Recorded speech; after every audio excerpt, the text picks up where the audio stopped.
fellow Patriots. Welcome back to Patriots of the American Republic. You know, in our recent, one of our recent videos titled American Patriotism, we showed an alarming poll done by CNN showing the rise of socialism within the Democratic voter base, which should be very alarming. Let's just take a quick reminder of that very specific clip. Okay, so, you know, one of the trends that we have seen is among Democrats, socialism has become more popular over the last decade and a half. But what about the rest of the electorate? And this, I think, gives the game away right here. Okay, positive view of socialism. Among Democrats, look at this. Up considerably from where we were in 2010, 50% to now 66% now. That's a jump of 16 points in a decade and a half. But look at all others. The number is the same. It was 29% back in 2010. It's 30% now. Socialism has become increasingly popular among Democrats, but it is a much tougher sell in the rest of the electorate. It's a much tougher sell among independents, and this is why Republicans actually think that there could be some electoral opportunities because of these Democratic Socialist winning primaries, and why there are a number of mainstream Democrats who are going, I'm not quite sure about that. Okay. So, unfortunately, this isn't new, as socialism's been increasing in a significant way since Bernie Sanders ran back in 2016. But even before that, socialism and fascism was showing its ugly head within politics, and it was coming from a very, very specific party. Now, I was too young to remember, but I have seen videos of it. President Ronald Reagan saw it, and he spoke about it back in the 80s. And he accurately described where this movement was emerging from. Let's take a reminder. One very profoundly once said many years ago that if fascism ever comes to America, it'll come in the name of liberalism. And what is fascism? Fascism is private ownership, private enterprise, but total government control and regulation. Well, isn't this the liberal philosophy? The conservative, so-called, is the one that says less government, get off my back, get out of my pocket. Now, regardless of whether it's socialism, fascism, or communism, they're all linked to one another. In fascism, it's a totalitarian, authoritative, and intolerant or oppressive behavior structure, right? We can see this really easily when it came to C-19 mandates, or when it came to either criticizing BLM or, you know, the LGBTQ movements just a couple of years back, right? If you expressed or disagreed in any way towards the three things that I just finished mentioning, your livelihood was over, right? You were gone. In socialism, the government has the power to take what you earned and give it away to someone else who didn't earn it, right? They get away with the private sector. They do away with it. Everything's government run businesses, government run structures. Again, it eliminates the private sector, and then you own nothing. Right? Then we eventually come to communism, where the government has absolute control of everything, and you get what they tell you you need.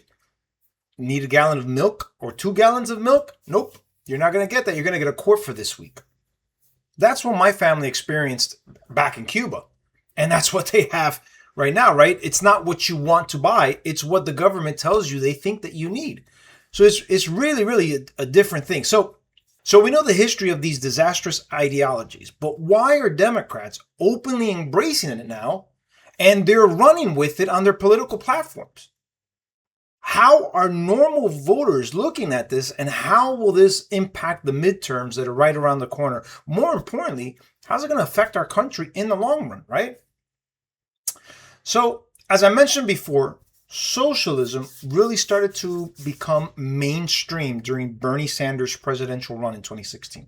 Prior to that, it was just a fringe pocket of the Democratic Party. But now, as we just finished watching, it's 66% and gaining more momentum. They're no longer even trying to hide or disguise it, because before they were trying to trick you with cute little words, democratic socialism. It's not socialism, it's democratic socialism. And then they would disguise and kind of be disingenuous. Well, it's wealth distribution. They no longer have to do that. Now that 66% of them support this, they're just flat out coming out and saying it. Let's take a listen. Kind of reminds me of the Ethiopian barista, hasn't accomplished a thing, so she just decides she's running for Congress. And she believes America was built on communism. I don't think there's anything more American than subscribing to an economic philosophy that, as the evidence shows, is the only one that's actually capable of delivering things like life, liberty, and the pursuit of happiness. I really can't think of anything else. Socialism has proven to deliver on the values of the Declaration of Independence more than capitalism has. Yeah. Just over a third, actually, of Democrats now identify as democratic socialists. 59% of them, right? So 60% are younger than the age of 45. Are you on board with this? Do you see this as, accept this, that this is where your party's going? Look, I think we're a big tent party. I think we should be a big tent party, and I would rather be in that big tent in the majority than be a smaller party that is stuck forever in the minority. So, communism built this country. So, if communism built this country, according to this deranged person, why hasn't communism built Cuba? Instead, it's destroyed Cuba, right? You look at that, don't look at the touristic side of Cuba. Go look at actual Cuba. Communism, it's destroyed it. And so it's this type of stupidity and the support of it which is causing lots of normal Democrats to possibly jump ship now for the midterms, right? And I'm okay with that, because the more that'll just, the more they keep going, pushing further and further left, the more the people that are kind of in the middle start to shift on over, because they're just absolute lunatics, right? So due to this movement, many normal Democrats are abandoning ship, and they're either switching to independent or they're coming over to the Republican side. But what's not a mirage? This commie wave. The flavor of the month is leaving a bad taste. Did you ever support a self-described socialist candidate? No. No way. My God, no. And even if they have some good ideas? I support the good ideas, but how could you support some of the crazy stuff they're for? Have you seen their platform? They're for dismantling everything that we know. No police, no this, no this, no that. Are you crazy? The commie wave's bad for business. The party elders know it, and so do the donors. The Cajun's done raging. He's just giving up. It may be that the two-party system is just going to be under tremendous stress here in the coming months. I can't sit here and tell you for certain how this is going to turn out, but the one thing I can tell you for certain, Hassan Piker and James Carville are not going to be in the same political party. One of us is going to leave. It might even be me. The commie wave's crashing and fracturing the party. Even Bill Maher's flirting with MAGA. It's so funny. So many liberals themselves every time Trump puts gold on something in the Oval Office. Oh, it's historic. And the separation of powers isn't? Get your head out of your ass. I would vote for Sarah Palin before this. These communists want to abolish the Supreme Court, the Senate, and the presidency, but really, they're abolishing turnout. I've been a Democrat my whole life. This past primary in Ohio, I went and asked for the Republican ballot, which makes me a Republican now. There's many reasons for that. This democratic socialist movement, this chicken has been coming home to roost for a long, long time. I mean, like I said, this bodes well for us because historically speaking, the midterms usually don't favor the party in charge. So the more that we can get people to switch over, the better it is for us in the midterms, to be honest with you. And the better it is, obviously, to finish Trump's, last 2 years, right? His agenda, right? His Make America Great, his America First agenda, all that stuff that we voted for, right? Now, due to this apparent exodus, lifelong Democrat donors are no longer supporting the Democrats as they once did, and their funding is supposedly running dry. But it gets worse. Democrats say the party's a cashless dumpster fire. Their biggest donors are on strike. This year, George Soros hasn't given the DNC a dime. Last midterm cycle handed over $1 million. The party's a joke.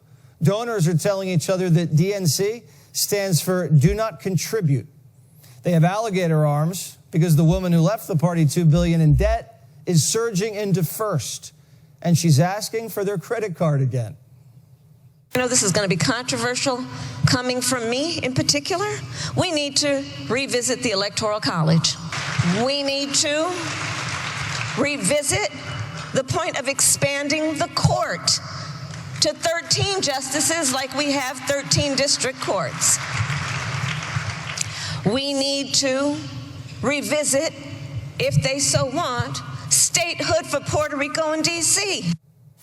You're invited to join Phoenix Energy's next webinar, where you can drill deeper into our bond offerings. We currently offer 2 investment opportunities. The rich consultants are soothing donors. Quote, I call it the Kamala mirage. Her name does not come up. She's not part of people's calculus for 28, whether she runs or not. Kamala Harris calling for statehood of Puerto Rico and D.C., as well as stacking the Supreme Court, is really nothing new, right? The left's been calling this for at least over a decade now, maybe 2 decades. But it's these types of ideas that has, lots of people worried about the direction the Democrats are moving in. Now that their communistic / socialistic tendencies are no longer undeniable. I mean, before they could masquerade things, but now it's like, wow, you guys want to change the Constitution. You guys want to rearrange the Constitution. You guys want to do away with it. All these fundamental things that has made our country great and has built up America the way they want to get rid of it. They want to get rid of it. So again, normal Democrats are paying attention to it, like, wow, we really can't support this. And these are people that are more than likely have been lifelong Democrats, and they feel like a certain betrayal. They don't want to betray their party. But the further down, like I said, the left goes, these mid-range folks are like, I can't follow you in that direction. And finally, new rule: Donald Trump has told 1 trillion lies, but when he says the Democratic Socialists of America are actually communist, that's not one of them. And it's not hard to prove it, just by quoting the DSA and their candidates. Vice President J.D. Vance was on the show, and I told him that if the Democratic Party keeps going in the direction of the DSA, my vote was in play. And all I heard all vacation was, oh my God, you're a Republican now. No, that's not what I said. I said in play. And here's why. Because not a week goes by where I don't read about some newly chosen, exciting new face in the Democratic Party. And then when that face opens its mouth, the Communist Manifesto or some other crazy comes out. Again, let's just read the quotes. The DSA platform says you work as much as you are able and no more than needed. If that was any closer to Karl Marx's dictum, from each according to his abilities to each according to his needs, they'd be sued for plagiarism. Not to leave any doubt, New York Mayor Mondani once tweeted Karl Marx's words exactly. They're not trying to hide it. Their most popular influencer, Hassan Piker, thinks communism is so groovy. He laments the fall of the 2 of the most murderous regimes in history, the Soviet Union and Chairman Mao's China. It's almost like a Roseanne Barr type of thing, right? Remember Roseanne Barr says, hey, I've always been a leftist. It's just the fact that you guys went so far left, I can't follow you guys, and now I look like a right-winger. And because of the way they canceled her, I guess she became a right-winger. I don't know. Now, the extremely worrisome aspect of this ideological trend is how the left has embraced Islam. So back in 2016, I was talking to someone about the alarming increase of Islam in our country and the possibility that these people would eventually begin to obtain seats of political power in our country. Now, my friend said that it couldn't happen here. She downplayed it. She kind of said, oh, I think you're worrying a little too much about it, and so on and so forth. I told her, I said, hey, everything's a numbers game. If you get enough of these people in one area and they begin to vote, they begin to elect their own people and put them in positions of power. And then they begin to change the laws to favor them and disenfranchise everybody else. Now, we already have members like Rashida Tlaib and Ilhan Omar, but we've had Zoran Mandani, who won the mayoral seat in New York City. And now we have Abdul El Sayed running for the Senate in Michigan. While many are worried about this person's campaign and those who are around them, here's what Bernie Sanders said about this individual. One of the more controversial ones is that Piker has said America deserved 9/11. Are you comfortable with that association? No, I am not. I think that's a dumb statement. On the other hand, he has a whole lot of followers and there's a lot of things that he's saying that are making sense to a lot of people. I think, we have to get above cancel culture. When you're doing radio, whatever they do, podcasts 3 hours a day, you say dumb things. I suspect if you go back over your career, there may be one or two things that you said that you may have regretted. But I think what we have got to do is look at the totality of where people are coming from and go forward. So when someone like James Carville says he doesn't want to be in the same political party as Hassan Piker, which one are you going to take? Well, that's not much of a choice. If Mr. Carville doesn't want to be in my party, the party that I belong to, that Piker, he can start his own party. But I think we need a big tent, and I think people like Piker should be welcome into that, certainly. We then have further anecdote of this in-party phenomenon. If Syed wins, I will not vote Democrat. I'll switch over, and I'll vote for a candidate with character, whoever that might be. I expect Haley to prevail, and I'm very anxious about the socialist aspect of what Abdul and his supporters represent. I'm a liberal, but I'm not a socialist. Mr. Abdul El Sayed. So, for those who don't know, this Piker individual has aligned himself with El Sayed on the campaign trail and has said things like we just finished hearing that we deserved 9/11, and apparently this individual supports Hamas and what Hamas has done, the terroristic, actions that Hamas has done in the past. These are the types of people that are running for leadership in our country. And again, I have to start asking the question, why are these people allowed to run? Why were they even allowed to come here? I don't understand this, right? We have an entire culture that actually hates us and constantly chants for our demise. And we stupidly allowed them to come in, allowed them citizenship, gave them citizenship, and now we're allowing them to hold seats of political power. Again, it just doesn't make sense to me. These people have openly chanted for the destruction of our country and spare no hesitation in expressing their hatred for this country, as we've shown previously and as we're about to do right now. And the rising threat of communism, the rising threat of third world grievances and Islam. Oh, you mean to tell me they're calling for death to America in Dearborn, Michigan?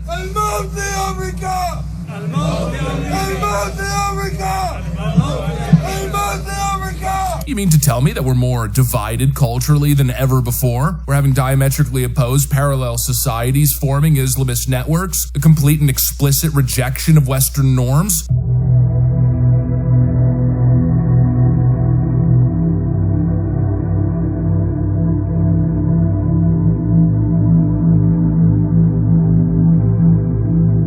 Let's turn a blind eye to all of it because, oh, God forbid, they call me an Islamophobe. Listen, if these people hate this country so much, why are they here? I can only draw two things out of it. I can only come to two conclusions. It's either they want to exploit the country or they want to be part of its destruction. And the worst part about it is there's nothing we can really do about it because the same laws that protect me and you that are meant for us are protecting them as well. And given how the Democrats have embraced them, there's nothing legally that will more than likely get done to get rid of these people, right? The enemies from within, they're just going to stay there and they're going to continue to grow. And it's sad, it's alarming, it's disgusting, to be honest with you. You know, to have people have gone over there overseas, fight against these types of people, and then for our leaders to allow them to come in here, it's so self-defeating. When you have the Democrats pushing for socialism, trending socialism, accepting socialism, and you couple that with the totalitarian ideological cult-like views of Islam, it's a recipe for disaster for anybody who embraces it. Whether it's Europe, whether it's Australia, whether it's us, it's not a formula of success.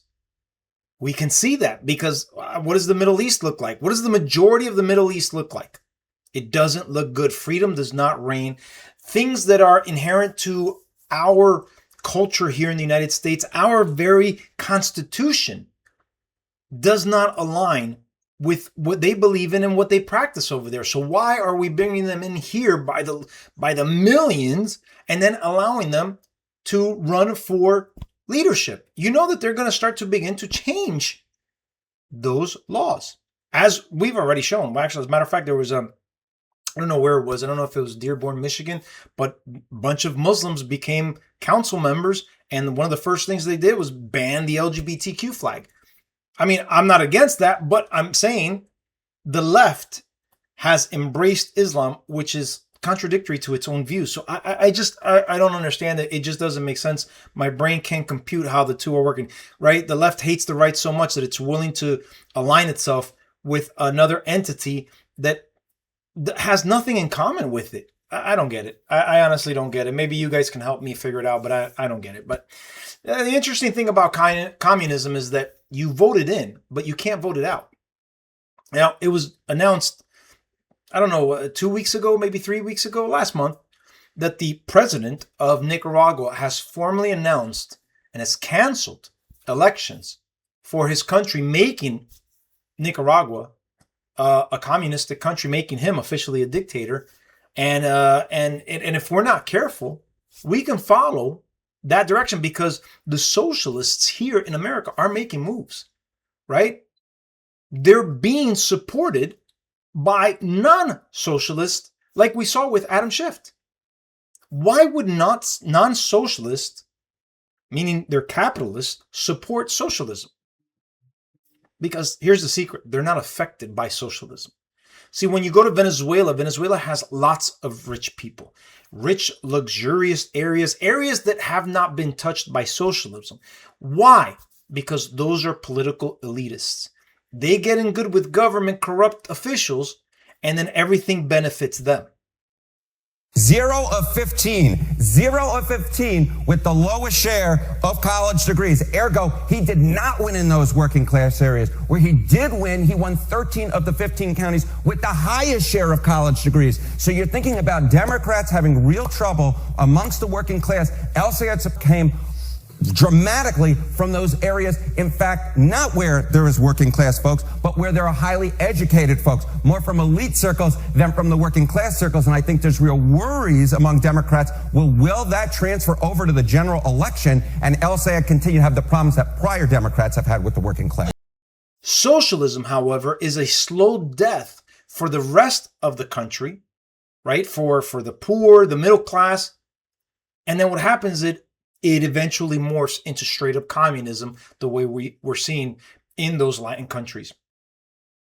And should that happen here in the US, there's really going to be no place for us to escape to. So it's really, really important that we continue to fight back and push back against these socialists. And if you're a Democrat, you should not be supporting this party, even if it is your party. You should be expelling it. And if you're Hispanic, oh my gosh, if you are Hispanic and you are voting Democrat at this point, what are people escaping Latin countries for? Right? We're taking in all of these immigrants because of refugee statuses, right? Because of political persecution, etc. What do you think you're voting for when you're voting for one of these open socialists? You're voting for the very same thing that those people escaped from. Again, another area where it just does not make sense what these people are voting for versus what they pretend to be against. But anyhow, guys, I don't know what the answer is when it comes to socialism. We can vote that out. When it comes to Islam, I don't know what we can do, and it's really alarming because again, the Democrats think that they're not. I don't know. I honestly don't know what the Democrats are thinking. They just want to beat Republicans so bad. They want political power. Maybe they think that they can control Islam. Guess what? Islam cannot be controlled. You have to fight it out just the way the Crusades did. Other than that, it's a cancer and it will eventually take over. And that's not going to be good for any of our countries. So guys, that's my video for today. Thank you so much for joining. Don't forget to hit the like and subscribe, and I will see you guys on the next one. God bless you guys. God bless the US, and let's go Trump.